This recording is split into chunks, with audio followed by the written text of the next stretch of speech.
Hi, I'm Jeff. And I'm Shaleia. Welcome to Twin Flames Universe Talk Show, Episode 11, Abby's Twin Flame Signs. In this final episode of Season 1, you'll meet Abby, an absolute master of manifesting powerful and clear twin flame signs and synchronicities. It's really cool. She hears twin flame signs from songs and numbers especially. Abby met her twin flame in person after working with Jeff through some healing and proves that healing and loving yourself within brings your twin flame to you. In this video, Abby also demonstrates how she frees herself to experience eternal love and union with her twin flame. She shows others the way and becomes a leader in the grand ascension of the planet and heaven on earth for all of those who choose it for themselves. Join us in the Season 1 finale of Twin Flames Universe Talk Show with Abby. Hello. Hi, Abby. Hi, Abby. Hi, how's it going? Good. Welcome to our show, Twin Flames Universe Talk Show. This is our final episode. We're glad to have you. Yeah, happy to have you. For the season, yes. Welcome. Awesome. Thanks for having me. Yeah, I'm so glad to have you here. How's your day been so far? It's been good. It's snowing like crazy here right now, though, so... Wow. We're expected to get a huge storm, power outage, the whole shebang tomorrow and the next day. So. Well, that's exciting. Yeah. It is. We have two fireplaces where we live, so we know... we're not up the creek without a paddle. If we can huddle around the fire and well, that's nice. Yeah, cook our food. Lots of blankets and. Yeah. Well, then it's fun. Then storms are fun. Yeah. They're hopefully it won't be too bad, but you never know when you go further up north what's gonna happen. Right. Yeah. We know we'll be fine. We're on the good side of the fours. Oh God. With us. All right, open one. All right, I'll go for that one. I'll be open. So, tell us about where you're at on your twin flame journey right now, Abby. Yeah, we'd love to hear kind of where you started, how you heard about twin flames, where you are now. You want to hear all of it? All of it. I mean, we got a full hour here, and the juiciest parts of these episodes are often the stories that our guests share. Okay. Well, I had kind of just briefly heard about what a twin flame was, maybe a year or two ago, but I really didn't understand it. I was just reading different articles online, and some of them made sense and resonated with me, and some of them didn't. Yeah. Mm-hmm. So I wouldn't even say I had a great idea of what it was back then. Yeah. Did you ever have like a feeling though of what it might feel like, even though you're reading about it? Yeah, I mean, I had an idea, but then, like I said, I'd come across another article, and I'm like, well, that doesn't sound good at all. Like, that actually sounds kind of terrible, the way they worded. Oh, God. Yeah, so I kind of just let that idea go a little bit. And then I had met somebody, well, I guess I should say I reconnected with somebody from my past, and I was like, maybe it's just a soulmate thing, and I think he's my soulmate. He's totally me but a guy. And super intense and fizzled out within like a couple weeks. Wow. So actually I had done some past life work with Jeff, and some old relationship stuff came up. And I really didn't understand why I was choosing the people I was choosing and why things weren't working out. And I never really knew what like belief systems were or any of that stuff. Mm-hmm. So then I did that work with Jeff, and I kind of came up with a few ideas, and I did some healing on what him and I came up with.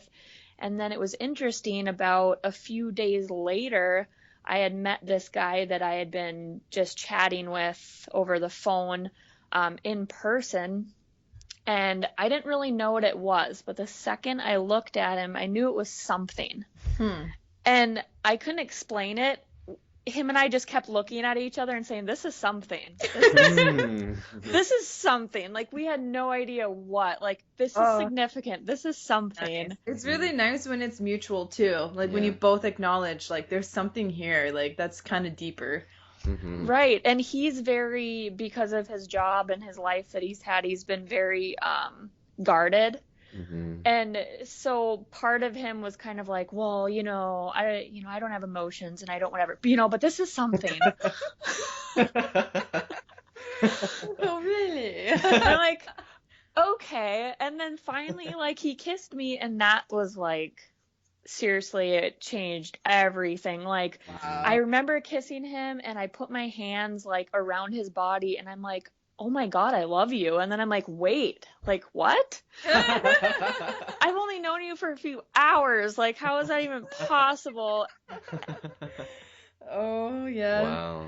Twin flames defy logic and the rational here, because you've always loved each other. You're just acknowledging the truth that it was always there. Yeah. But I can understand how, it's always kind of surprising when like that moment hits and you realize, wow, I think I'm in love with you. And I'm like, and I just met you. That's weird. I don't even know.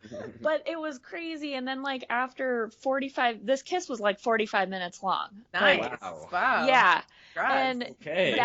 that was more intense than any like other physical experience I've had with anybody at all, and it was just a kiss. Wow. So then him and I just sat there after, this is something, and it was kind of funny because then he dropped me off at my car after this just intense meeting, and he's like, oh, he hugged me and he goes, okay, well, nice to meet you. Oh my God.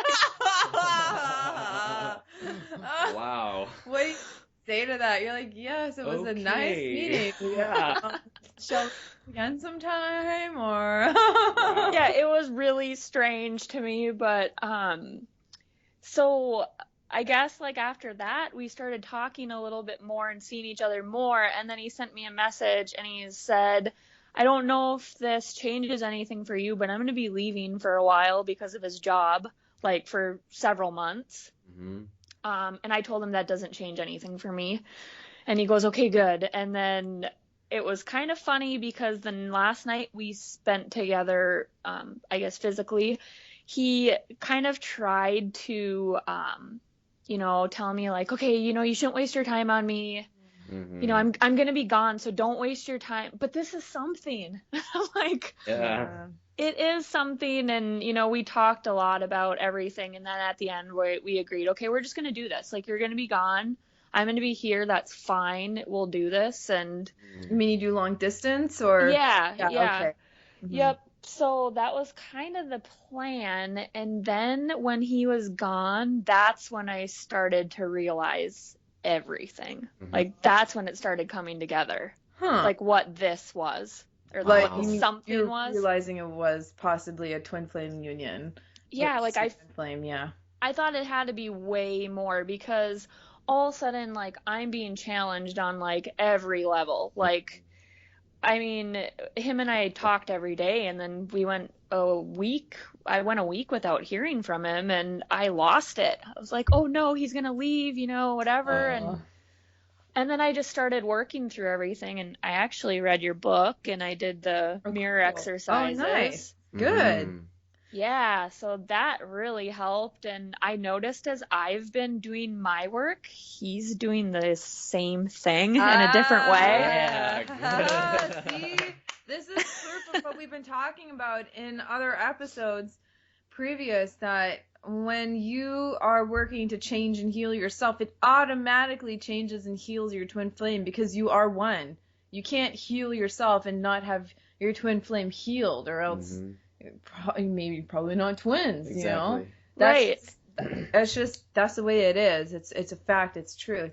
So cool. So you were seeing changes in him as you were working on the mirror exercise and working on yourself to heal these upsets coming up. Yeah, it was like the same things but different. Like, I remember one day I was sitting there doing this meditation where you're just kind of clearing just old crap, I guess, and just releasing everything. And as I was doing that, I had got a text from him, and I didn't look at it until after. And the text was, he's like, I don't know what's going on. He's like, I'm just going through my mountain of stuff and organizing everything, and I'm just throwing things away, and Wow. and I was like, oh, okay, That's well cool. that's what I'm doing too, just differently. So Wow. I thought that was really cool. Wow.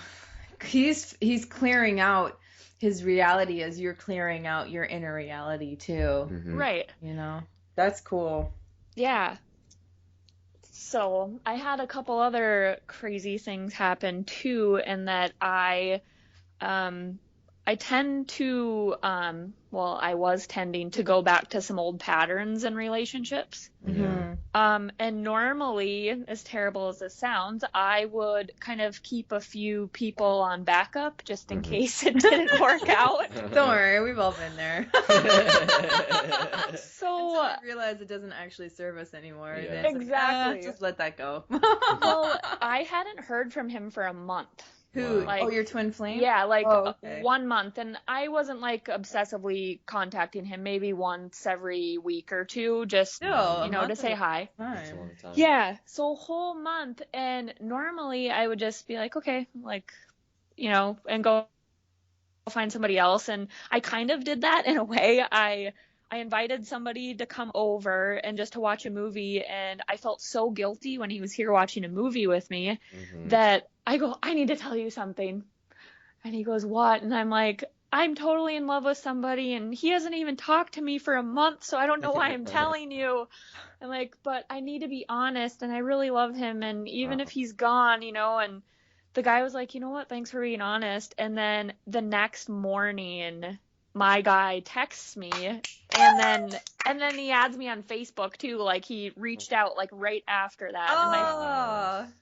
So my friend was like, you're being tested, and I totally was. Oh my gosh. I'd love to intervene here, and I'd like to share a little piece of my story that I had a very parallel experience to you, Abby, where a month into Jeff and I met, you know, online, and like a month after talking every day, like we weren't fully committed yet, but we kind of each had this understanding that, you know, we were just gonna be together, I guess. But Figure it out together. like we weren't gonna see other people, but like I wasn't fully sure yet because he didn't actually ask me to be his girlfriend. So I'm like, well, technically I'm still able to date. I'm not, you know, actually officially seeing anyone. So anyways, I was on plentyoffish.com, and I met a really nice guy, and we went out on a date, and it was really nice. We went to a really nice like organic vegan restaurant in Sedona, and you know, drove around, went hiking. It was awesome. You know, like we didn't kiss or hold hands or anything, but there was definitely interest, mostly on this guy's part and a little bit on mine. But you know, I felt the guilt too. I was like, you know, I really like this guy that I'm been talking to like every day online and Skyping. And then finally, towards the end of the date, I just told him, I was like, you know, I think I'm in love with someone else. And I felt really guilty about it too. I'm like, oh, this guy is so nice. He like drove an hour to see me. He's paid for everything. He's been wonderful company. Like sincerely, I was like, man, if we could just be friends. I remember thinking that like if we could just be friends.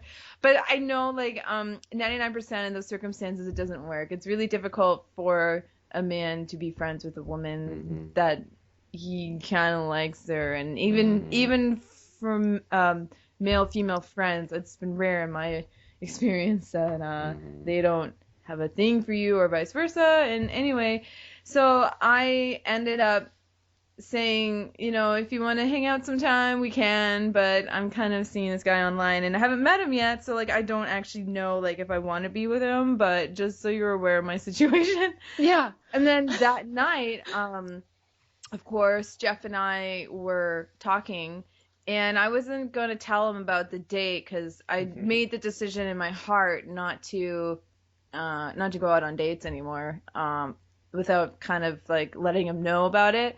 And out of nowhere that night, he was like, do you want to be my girlfriend? He's like, I think we're like, he basically said, like, I think you're my girlfriend. I think you're pretty much my girlfriend. I'm like, oh, okay, you think so am I your girlfriend then? He's like, yes, I would like you to be my girlfriend because I have these strong feelings for you and we talk every night and I don't like the idea of you dating other guys. And I was like, well, that's funny you say that because I was on a date today and I kind of made the decision to be with you too. Nice. Yeah, it was just so funny. And I was like, well, okay, I guess I'm off the market. I'm not going to see any other guys or go on dates or anything like that.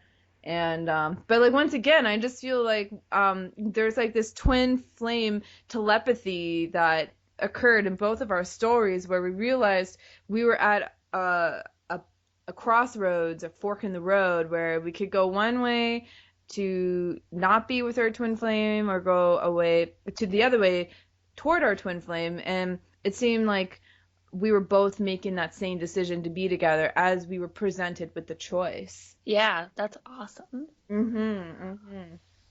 I have like 2 just crazy parts to my story. Awesome. That I want to get just see if you guys have ever had this experience with any other couples that you've had, because it just seems really, like, it's just crazy. I'll have to share. Okay. Oh, yeah. So to go back like I would say 2 years ago, really, when I started kind of playing around with the idea of twin flames, I started having dreams of somebody, and he was a soldier. So he kept coming to me in my dreams and my visions, and I never saw his face. Like, he would just come and sit by me. And I was also having dreams of this really small town on the West Coast. And I was having dreams about both at the same time. And then when I had met him, I had found out that he was leaving because he is a soldier.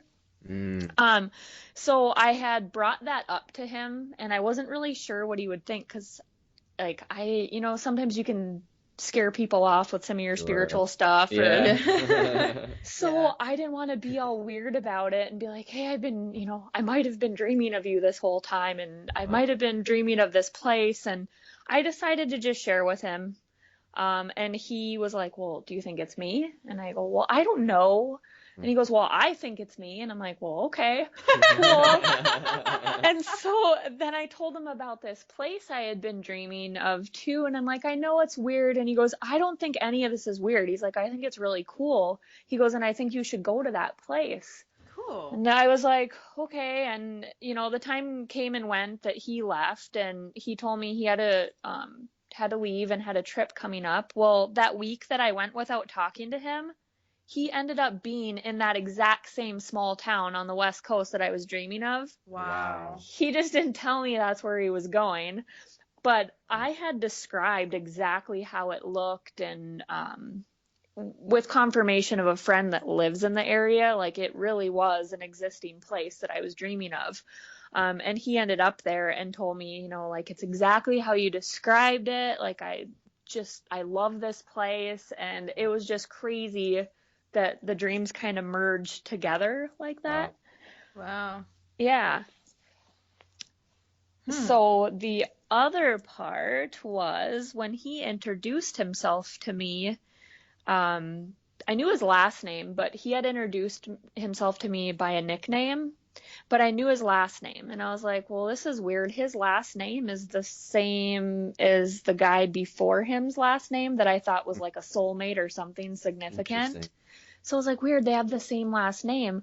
Well, then we were out at a bar in his hometown, and somebody came up and said his real name, which was also the same first name as that guy before him. Wow. And then that was also supposed to be my name when I was born, because I was supposed to be a boy, apparently. Wow. So yeah, the name that I was supposed to be given at birth is his name, and the exact first and last name of the guy that I thought was my soulmate or whatever before Wow. him. Interesting. That's really, really auspicious. What? What does it mean?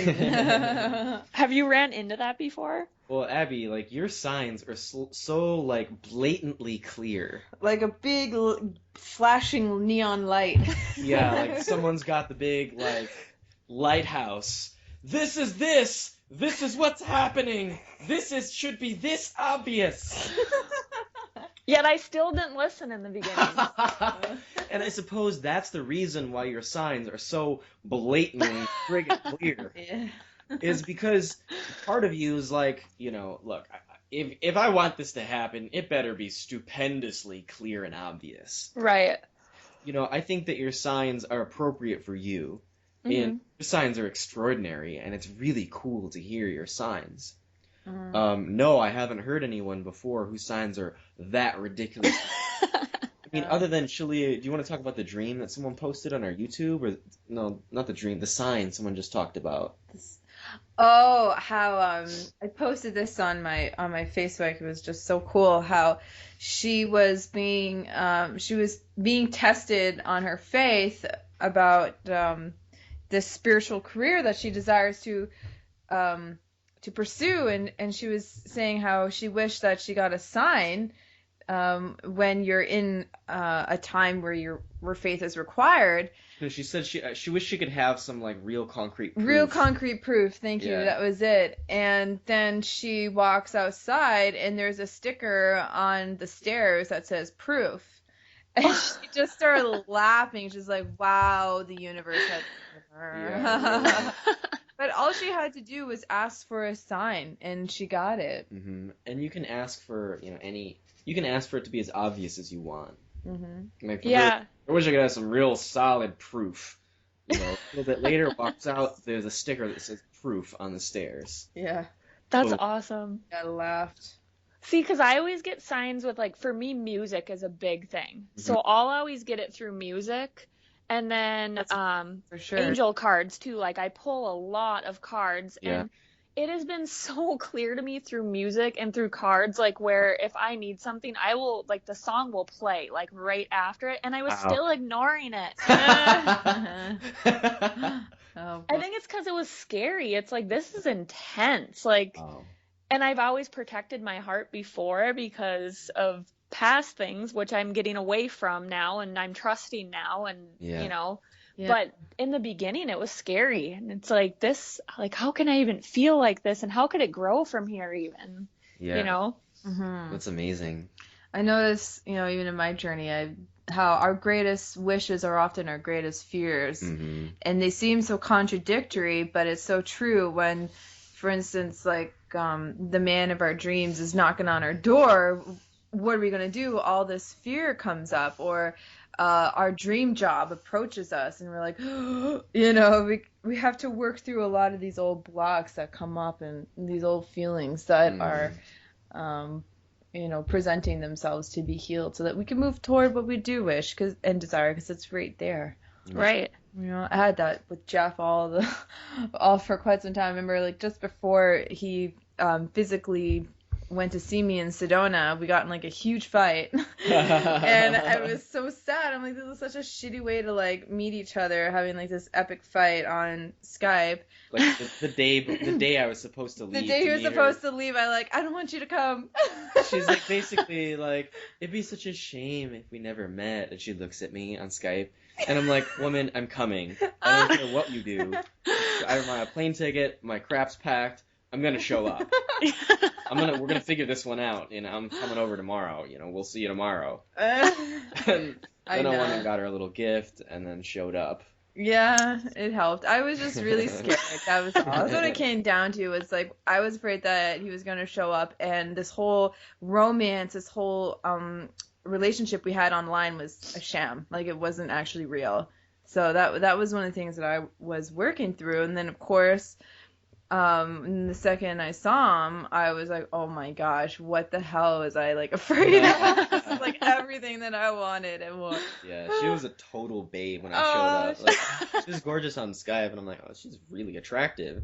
And then I see her in person, I'm like, holy crap! Like, I felt like the nerd in high school that, like, scored the hottest babe. Aw, you're so sweet. Yeah, I felt the same. Yeah. That's awesome. Yeah. Yeah, I, like, tried to play it so cool. I'm like, I got this really cool hat on, and my sunglasses, and, like, sandals and clothes on, and I'm like, oh yeah, I'm getting on, I'm finishing up the taxi ride to meet her, and I'm like, who's gonna play the cool guy? oh yeah, I'm just gonna walk up to her and say, hey Shaleia, nice to meet you. And as soon as she's like, Jeff, and I like turn around and see her when I'm in the parking lot, and I didn't see her, and I turn around and I throw off my hat and my sunglasses and kick off my sandals and drop my luggage, and I ran toward her, and she's just like smiling with her arms open. I'm like, well, there goes my cool card. You wanted me. You couldn't play that card if you tried. Yep. But that was good though, because you were honoring yourself. And Yeah, just being honest. I was the cool person in that. She makes a video beforehand, and she's like, here I am, I'm about to meet you. Shut up. So exciting. Yeah, okay, enough about us. So Yeah. Back to Abby. Where were we? I was all over the place, really. So Yeah. Woo. Talking about signs or Sign to something? yeah. Yeah, so you're saying that these names, like these two, you were supposed to have the same name as this person that you thought was your soulmate, or Yeah, and then find out that he has the same last name as this one, and I'm just as your twin. So yeah. your twin flame had the exact same first and last name. Yeah. Wow. Yeah. That's a sign and a half. Right. Blows my mind. Wow. So what did that really mean to you in That's that a great moment? question. Well, I don't know, like I kind of feel like in a way that the soulmate I had before was kind of preparing me for him, I guess. Mm-hmm. Because I was like, okay, he's perfect for me. He's likes everything that I like, and Mm-hmm. he's really me, but a guy. But then I really realized that he was on a totally different level than me, like spiritually. Yeah. Like he just, that part wasn't connecting at all. Like there's a physical thing there, and our hobbies and our interests were the same. Mm-hmm. But it just, there was something missing. I'm sure your personalities kind of clicked a bit too. Right. And that's how a lot of people enter relationships too, is if their personality kind of matches, but then they're forgetting, there's more to a person than just a personality. Abby, this guy you're calling a soulmate, he sounds more like a false twin flame to me. Mm-hmm. Right. And now that's what I'm connecting with since I've learned more. Yeah, so just for the audience here who don't know about the difference between soulmates and false twin flames, a soulmate is someone who, helps you with your life lessons sometimes. Sometimes they're a lover, sometimes they're a child or a brother or a sister or a friend. There's someone who, you get along well with and you work well together as souls, and you kind of meet up in lifetime after lifetime, and, you meet up regularly across many lifetimes. And whereas a false twin flame, while they come to help you, they prepare you for your true twin flame. They're never actually a soulmate, because you don't want the same person preparing you for your twin flame. And they're not someone that you experienced in the past either. Yeah, you've never met a false twin life. flame before. Yeah. They're a new soul every single time. Yeah. Okay. And it's a good thing. Because you don't want to be, falling in love with your false twin flame. They're just a way shower. Yeah. And one of the telltale signs that you're saying, Abby, is like it can start out really hot and exciting, but it always fizzles out. Yeah. And another sign is that they're a false twin flame is that, on one level, on all these external levels, like you're a lot the same, you got the same interests, and it seems like, wow, maybe we could be twin flames. Externally it looks like a perfect fit, externally. But the feeling you were pointing on the inside was there's something really missing here. Yeah. But internally, they look like your twin flame, but it's just like the cardboard image of your twin flame that made you really want them even more. Right. Yeah. So then I kind of had read a little bit of what you guys posted and Mm. everything else, and that's when I kind of made that connection a little bit more. But then that made the whole name thing even more insane. Yeah. Yeah. Like, your signs, woman, are really, really clear. I know, and look how much I've doubted it. Like, Yeah. I'm stubborn and just need a, Well, I think what's happening, Abby, is that, it's not just that exciting wow feeling of the sign. It's something that says, hey, look at me. Let's go a little deeper here into the feelings and experience of what's going on. And if you're not going deeper into that feeling, if you're not willing to look at it and process it emotionally, well, yeah, you're going to have doubt. You're going to want to ignore it. And it's that ignoring that you want to look at if you want to go deeper and be able to have more faith and trust and confidence in what you're experiencing and what these signs are showing you.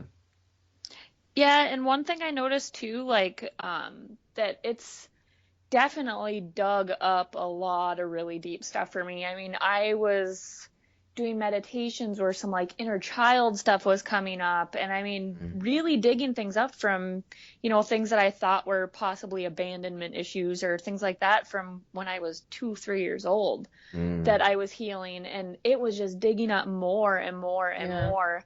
And I remember one day I had sent my twin a text, and I said, I just want to tell you how grateful I am for you. I'm like, I've learned so much from you, even though you're not here and you're not, we're not together. Beautiful. I'm like, but I just want you to know, like, I'm so grateful for you. You're teaching me so much about myself. And Amen. Aww. And you really, Abby, pointing out the magic of twin flames. Like, even if your twin flame's not physically present with you in this moment, if you're choosing union with them, like, immediately your spiritual growth increases dramatically. Immediately you're set on a path toward your heaven on earth. yeah, it has been intense. Yeah, I hear you, girl. I feel like I can't even say that I'm the same person that I was like a few months ago. Yeah. It You won't really be. transforms you. It does. Because all these layers that you think are you are being peeled away. All of the untruths about you that you've programmed or been programmed with, they fall away like masks that you pull off over and over again to reveal your true, beautiful, joyful, loving, perfect self. And abandonment is one of those issues that are being peeled away, and it sounds like that's something that your twin flame has been helping you with his physical presence not being around you, correct? Right. Yeah, I mean, I went through that with Jeff too, when we were online dating. It was really hard, and I had well, I could say I'm more or less the poster child for abandonment issues because my dad was never around, and he divorced my mom when I was 9, and then my mom died of cancer when I was 15. So I even actually starting from when my mom was in labor with me, I mean, she took an epidural, so she didn't actually partner with me in birth. How I felt like I was abandoned in the birthing process. And when I finally came out of her womb, I didn't even know I was born. Like, I wasn't breathing. I wasn't making any noise. I didn't know where I was, what was happening. Then that's when the doctor had to like shock me awake, and then finally, whoa, I'm like crying and all that, and I'm around. But what I realized on my spiritual journey, and I just wanted to share this with you in the audience, that what it really comes down to is feeling that God abandoned us. And the truth is that God doesn't abandon. God can't abandon us. Only we abandon ourselves. And if God were to acknowledge abandonment, then that would make it real. And it's not real. It's only real because we believe it's real. But we can never leave God. We can never... It's like we never have left, and we can never return. We just are. We are continuous. We are indistinguishable. And it's something that you have to really not just think about, but really feel the truth of that. How when we stop abandoning ourselves, then we no longer experience abandonment in our life. And even though, and here's another critical point that I want to make, that I felt abandoned by both my parents. But the truth is that nobody can ever abandon you when they've never even claimed you. Mm-hmm. So you can't even really be upset. You can't really, because you were never claimed. But you have to claim yourself. Just like your twin flame union, you have to claim your twin flame union in every moment and claim loving yourself and accepting yourself in each and every moment. That's how you no longer experience abandonment. And sure, you're still going to, as you raise your vibration, there are people who are going to drift away from your reality, and that's okay. You're no longer vibrating. It doesn't mean that's abandonment. You're just at a different point of attraction. Amen. Mm-hmm. I like that. Mm-hmm. I noticed one thing too, like you had mentioned, the self-love thing, is that's been a big thing for me working on for myself, because I'm really hard on myself, like being an athlete and everything else. Like I've always been really tough on myself, and I've been really working on the self-love through, meditations and through writing and through various sources. Yeah. And I'm noticing too, the more I do that, like the more he starts pouring out to me as well. Nice. And so I even started kind of experimenting with communicating with him a little bit. Okay. Like just, kind of, okay, if you can hear me, kind of things. And he does, like he'll text me kind of what I, was thinking or whatever. And, More signs and confirmation. Right. Abby, you're like the poster child for twin flame signs and synchronicities. I mean, you've really, really got it down. Mm-hmm. I've been working on it. Yeah, it's really cool. But the thing for our audience that Abby's doing is she's asking genuinely, hey, give me this sign. If you're the real deal, if you're really my twin flame, show me a sign. And she lets go. And boom, the sign shows up. And she's asking very powerfully and very specifically, and the signs show up for her every time. Now, for our audience at home, you can do this too with your twin flame. Try it out. Ask your twin flame for a very obvious, very clear sign like Abby does. Try to tune into the power of Abby's asking and try it for yourself. And see, you'll probably get similar results if you're willing to open yourself up and take that risk. Mm-hmm. Part of it too for me has been kind of like surrendering a little bit, like not trying to force an outcome, like not trying to force it. I'm asking, yes, but then like I'm surrendering too, like okay, this is what I need now. I'm waiting to see if it'll happen, kind of thing. And it does. Rather than when I obsess over it and try to control. Yeah, try to get a specific answer the way that I want it. Like it doesn't work like that. No, it doesn't. Yeah, surrendering is really the key part to it. Surrendering to our union, and what it means is we're not surrendering to a person, but we're surrendering to the divine. Yeah. And when we surrender to the divine, then we easily pave a way back into our union. I was going to say divinity too, and I guess that's true, because when we're in our divine selves, we're in complete surrender, meaning we're just basically going with the flow. And the secret to surrender is I don't mind what happens. Yeah. That's really it. And each and every moment I accept exactly the moment as it is. And it doesn't mean that I'm passive, doesn't mean that I let myself, for instance, get walked on. No, because that's not actually surrendering. It's about really accepting this moment as it is and saying, yes, this is what's happening and I'm okay with this. And I'm not okay with what's happening, but I'm okay that it's happening. Yeah. Because you can't do anything about the fact that it's happening. So why waste your energy on trying to struggle? And just logically, surrender is the appropriate posture. And when we surrender, we totally relax and open up, and things happen much quicker in my experience, because there's no resistance there. Yeah. I actually have a question for you guys. Yes. Okay, yeah. I think more than an answer for myself, like I think this question will help other people that might be curious too. Yeah, okay. Okay, so as far as like the runner stuff that you hear about, so in my situation in particular, like I would say he kind of ran in a way, in quotations, for that month. and that, like once I worked through my stuff, he came back.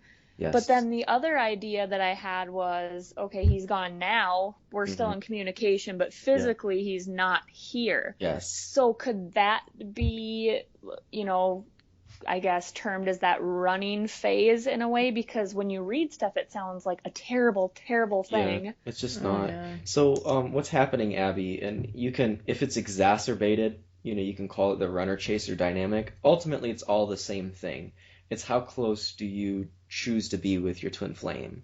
And the reason that you're having this current experience of distance is that same dynamic. Yes, you can call it runner-chaser, but ultimately, it's your tolerance of self-love.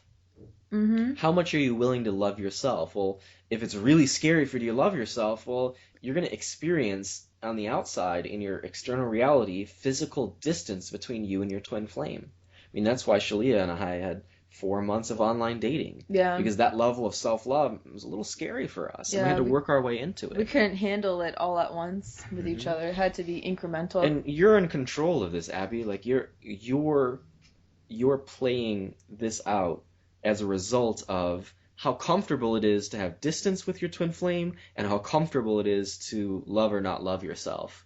So you're gently working through that self-love. And look, you don't have to do it all at once. You don't have to say, okay, tomorrow I'm going to love myself. Tomorrow comes, okay, now I'm going to love myself completely. Ah! It's too much. It's so intense. And that's okay. Now, what we'll eventually learn is that, self-love is the easiest, most gentle thing in the world. But peeling back these patterns, looking at the patterns and having this experience of having to look at the pattern and, move through the fear and the discomfort of it can be really intense. And that's okay. So your distance is a result of your willingness to love yourself. That makes sense. And I do I do feel grateful for the distance right now because Yeah. I feel like I'm kind of being spared in a way because I have some other issues that, I'm just dealing with in my personal life, and some on a physical level, some on another level. And some of those things I feel really can, destroy relationships or make them difficult or they're stressful. And I feel sort of like I'm being spared, like, hey, guess what? You get this time to work on it before he comes home. But you mentioned a really brilliant thing, and we've talked about it a little bit in a previous episode, but, about destroying a relationship. You can destroy a relationship with another child of God. Like, a soulmate you can destroy a relationship with, a false twin flame, you always destroy a relationship with, parents, children, friends, relatives, anyone, except for your twin flame. You can't destroy a relationship with your twin flame. You can create a lot of space, but no matter what happens, ultimately, it's invincible. It's indestructible. Mm-hmm. Whatever happens, whatever you do, your love for your twin flame is sits below that. Your foundation is untouchable. Yeah, because you're eternal companions. Like, So eternal. There's nothing that you're working through right now, which if you don't work through could destroy your union. Okay, that makes sense. Mm-hmm. Yeah. But there's things you're working through right now, which if you don't handle, it could make your union pretty uncomfortable. Yeah. It could really make you pretty uncomfortable while being in your union that close. Mm-hmm. All right, that makes more sense like that, actually. Yeah.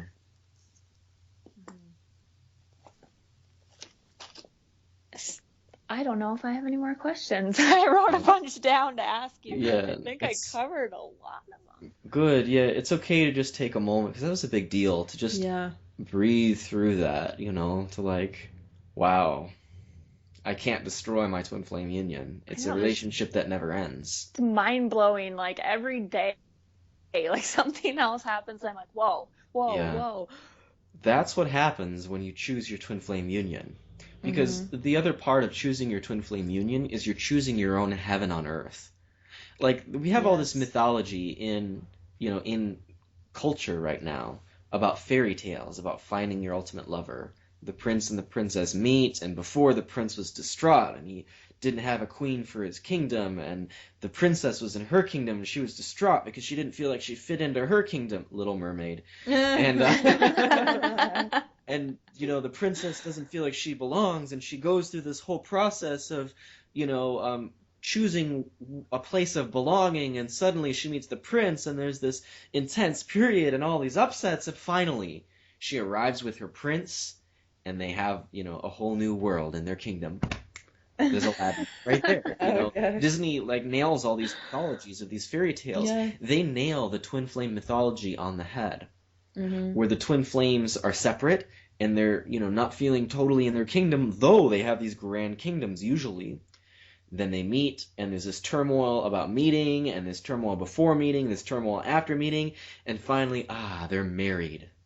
And the marriage is the symbol of their, clicking into their ultimate union. And when they do that, they lived happily ever after. In their heaven on earth. There's no, Cinderella 2, where there's more turmoil, unless they totally destroy the story. Once they attain their heaven on earth, once they attain their marriage and their union, they become totally whole, totally happy, totally blissed out, and they do live happily ever after, and their kingdoms are living in grand abundance, and all the people are happy and joyful. So there is an end to this twin flame story, and it is, and they lived happily ever after. Mm-hmm. It seems like an unstoppable force, Yes. It is, because a true marriage, or what I'm really saying, the twin flame union is created in heaven. Mm-hmm. Just like true marriages are created in heaven. That's the difference between a marriage based on earth versus a marriage based on heaven. It's always, if it's in heaven, it's always based on the soul. It's always soul love first. Yeah. And, a lot of people who, in the past and maybe even now, they marry because the other person is sexy. They have money. Their personalities Great click. social status. But that's not a marriage made in heaven, because all that shit falls away. Yeah. What are you left with? What are you left when with? The looks are gone? What are you left with when your interests change? When what are you kids? Left with when your social status changes or the money goes away? That's not a stable foundation. Money's not a stable foundation. I don't care how much you have, how secure it is, how many trusts you have, how many business opportunities you have. You always know that if your relationship is based on that money being there, you're not secure.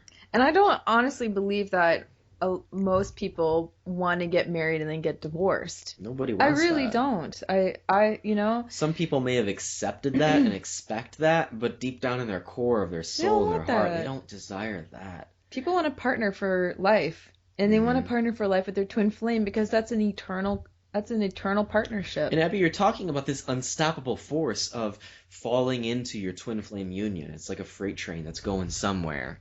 You're talking about this unstoppable force of, moving into your heaven on earth, of your spiritual work. Every day something new and big continues to happen. Mm-hmm. And why that's happening for you, Abby, is in large part because you read Twin Flames Finding Your Ultimate Lover, and you adopted the things that the book tells you. Mm-hmm. Because in the book we teach you, for the audience, we teach you how to be in your twin flame union and how to have an unstoppable union. Mm-hmm. And as Abby applies these principles, oh boy, watch out. Real stuff happens in her reality. Real experiences are happening. People are falling away that do not resonate. She's feeling like a different person even after a few months. So beware. If you're choosing to read Twin Flames Finding Your Ultimate Lover and adopt the principles that we're presenting in the book, yeah, you're going to experience real bliss. Yeah, you're going to experience real change. Yeah, you're going to experience falling into union with your twin flame. And as you're choosing to apply and adopt these principles, as you're choosing your twin flame, there ain't nothing that can stop it. Mm-hmm. You can adjust the pace. Just a second, Abby. You can adjust the pace of that freight train, but you can't stop it. It's going somewhere, and it's driven by you. You don't want to stop it. You want it to arrive at its end destination, at its home port of your heaven on earth. Mm-hmm. Amen. Amen. Go ahead, Abby. I didn't mean to interrupt. Oh, no. One thing that I noticed is I feel like society kind of has this these beliefs in like what a relationship is supposed to look like, and what you were saying, like the reasons people get married, well, they do it because that's what you're supposed to do. Like you're supposed to get married and you're supposed to have kids and you're supposed to work 9 to 5, and like they have collectively this idea of what it's supposed to look like. And I've found, like especially my mom, just she really doesn't understand what's going on with, you know, what I'm going through, and same with my roommate and other people. Like they don't get it. Like it's like, well, you know, you've only been around him this many times, or you know, it looks different to them, and they don't get it, and that's okay. Because they're judging the outside. They don't know what's happening on the inside. Right. And then too, you know, if they accepted what was going on in your reality, if they accepted what you were saying, they would have to accept that as a truth for them as well. Right. They don't want to do that, because that means they gotta love themselves. Oh no, thank you. I'll take the white picket fence dream, please. I'll take the marry someone and have kids and feel secure, and then kind of fall out of love with my partner. I would just keep them there for convenience, and we kind of die and grow old together, and that's life. That's the point of life. But, you know, the point of life before you get married is to find a partner. Oh, after you find the partner, the point of life is to have kids. Oh, after you've had kids, the point of life is to attain security and retire safely. And after the point of life then, after you retire safely, is to, well, just die in comfort. Well, I mean, your point of life changes all the time. Where's the logic in that? What is the point of life? Is it to die safely? Is it to have that partner? Is it to have kids? Is it to, you know, attain security? Where is that purpose of life? If you don't have a clear singular purpose to life, you don't have a clear purpose to your life. And these people who don't want to accept the fact that, wow, you found real purpose in your twin flame, they don't want to accept the fact that they don't have real purpose in their lives. They don't want to accept their own purpose. Yeah, because you're providing a point of contrast for them, where they're seeing that you're on purpose and you're on point, even though you're experiencing some changes and turmoil. You're still on purpose, and you're still headed towards your twin flame, and it signals to them that they don't have that, and that they're not perhaps even desiring that or on that path. So they're going to be upset around, possibly upset around you, or upset hearing this stuff. But that's when, you know, a choice always is usually presented in those relationships. Well, do you carry on? Well, here's what we're really leading to, Abby, is you're putting yourself into a position of leadership. As you're choosing your twin flame and you're having this ultimate lover experience, and you're having all this purpose in your life, and you're on the train that you're running, headed toward your ultimate kingdom, your heaven on earth. You're put in a position of leadership. You're saying to all these other people, look, I have a better way, and I'm going there. You can join me or not, and I would love for you to join me. I'll show you how. Here, read Twin Flames Finding Your Ultimate Lover. Here, let me show you this course, Twin Flames Romance Attraction. Here, check out Jeff and Shaleia's YouTube page. Here, check out twinflamesuniverse.com. Here, let me share my experiences with you. Because Jeff and Shaleia are showing this way to the kingdom of heaven in your life. They're showing this way to your personal, perfect heaven on earth. They're showing the way to your ultimate lover. And you can join us all in this grand movement, this ascension to heaven on earth, or you can stay behind. But I know where I'm going. I'm going to my personal heaven on earth. Right. Everybody should feel like this. Like it is so different and amazing, and that is part of what I want to do too with my story, and part of why I'm here. Yes. Cool. Today. I want to share because maybe, somebody has similar situation or similar struggles, or, but it can work for sure. You have to do the work though. Yes. You have to be willing to love yourself. Yes. And that really just means about loving yourself, just really means seeing yourself as loving and lovable. And making choices based off of that awareness. Amen. Amen. I think that's why a lot of people fear doing their spiritual work or doing their healing work, because they're afraid that if they go within, they're going to see something that they don't like. Yeah. It's not true. What they're going to see is someone that just wants to be loved, and because they are love. And ultimately, what Shaleia was pointing to earlier, and what I was touching on earlier too, was, you're presenting those around you with a choice. You're saying, I'm going to my heaven on earth.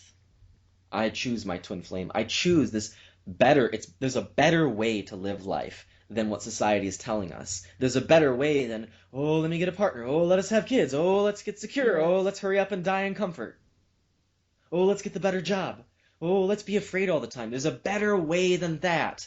And Abby, what you're doing in choosing this is you're choosing the ultimate way. Now, there's infinite ways to arrive there, and everyone arrives there in their own way. The truth is, when people are choosing their twin flame union and are in their twin flame union, you're basically a radical in society because you're defying the social norms of what a relationship is, because you're choosing true love on a marriage or a union based on heaven. Go ahead. And thank you. And that can cause a lot of upheaval and upset around people. And yeah, it kind of makes you a target in many respects for their upsets. But the truth is that it's never about you. It's about them and what they're experiencing. And yeah, it can feel shitty and it can hurt and it probably brings up stuff in you as well. It has with me. But at the end of the day, I would never betray myself and bargain my authenticity and my integrity to make someone else feel better. And ultimately, these people will present you with a choice. They will present you with a choice of, some of them will do this for you, not all of them. Some of them will say, well, shoot, Abby, you got a great idea. Let me jump on board. Let me choose my own personal heaven on earth. Let me choose my twin flame union. I really appreciate what you've done for me, Abby. You've shown me a better way. Thank you. Exactly. I'm going to take up that idea too, and I'm going to find, my own personal way to that better way. I'm going to check out twinflamesuniverse.com. I'm going to listen to the information material that Jeff and Shaleia are putting out and adopt that to my own experience and find my own heaven on earth. Some people will join you.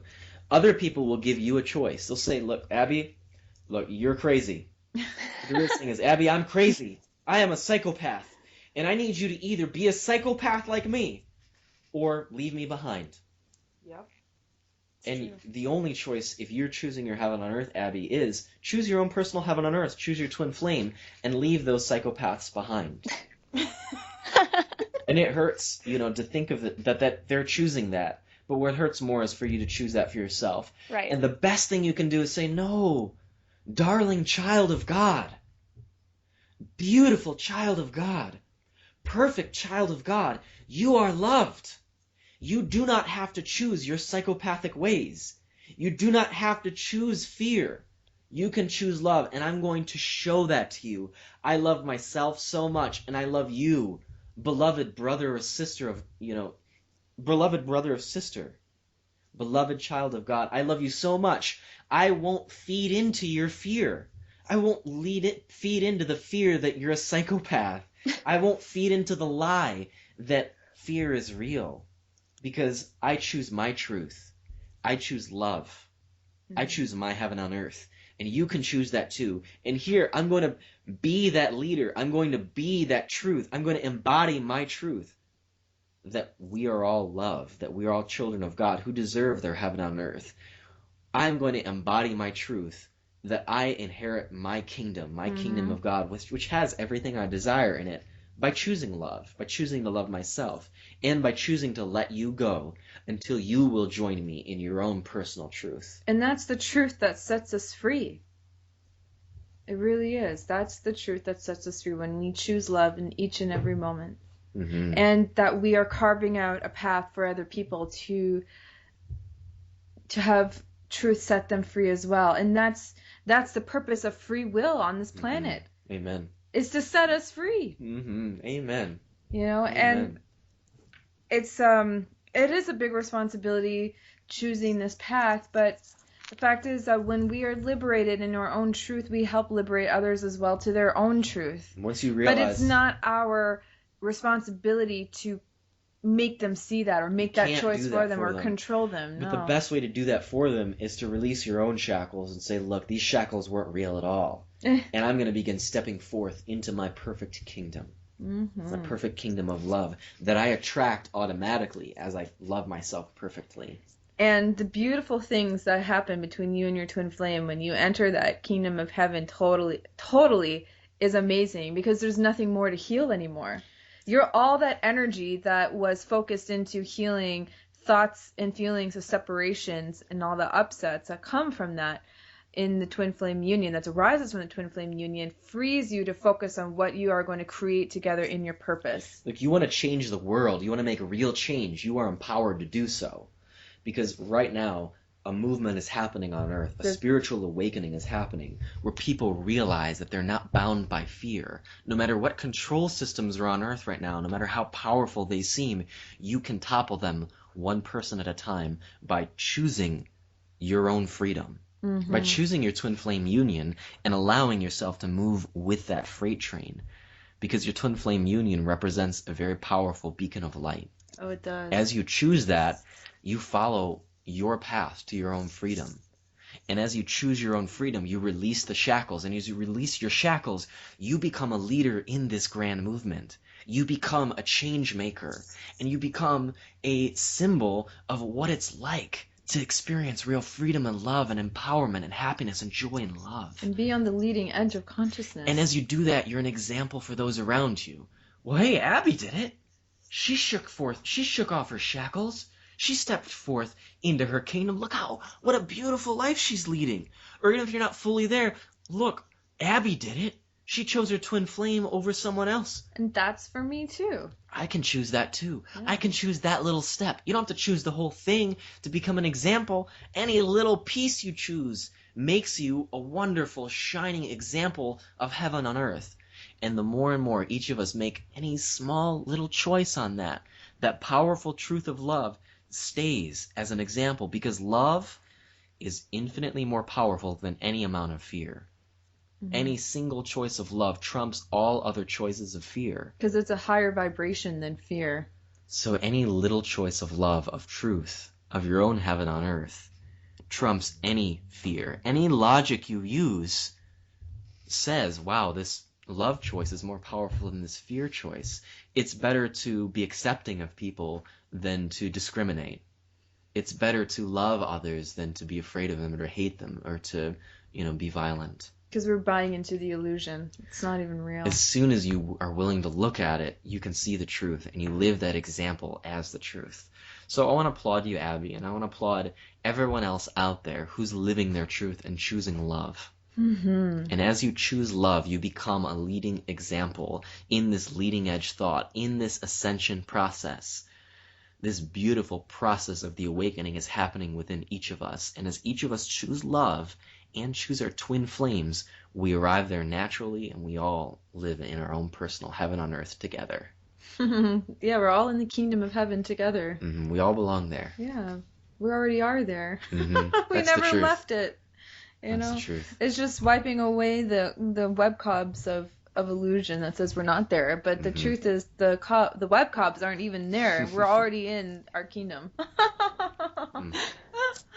People think that it's off Earth. It's not off Earth. We never even left God. People think it's at some, spectacular eco-village community. It's not there. It's here right now. We are this grand single planet. We are that eco-village. We are that, perfectly united kingdom on earth. No one need be excluded. No loving ideas need be excluded. There's a place here for everyone. Exactly. So before we end this episode, Abby, do you have any final questions or thoughts or comments? No questions, but I just want to tell you guys I just really appreciate all your guidance and knowledge about all of this, because it's definitely been a big foundation for me, like figuring a lot of this stuff out. So Well, thank you Thanks very much for again. that compliment. You're very Abby. welcome. And it's our honor and privilege to assist you into your own personal kingdom of heaven, into your perfect twin flame union. So for all those at home, join us at twinflamesuniverse.com, and we will lead the way to your own personal kingdom of heaven. Thank you so much for joining us, Abby. thank you.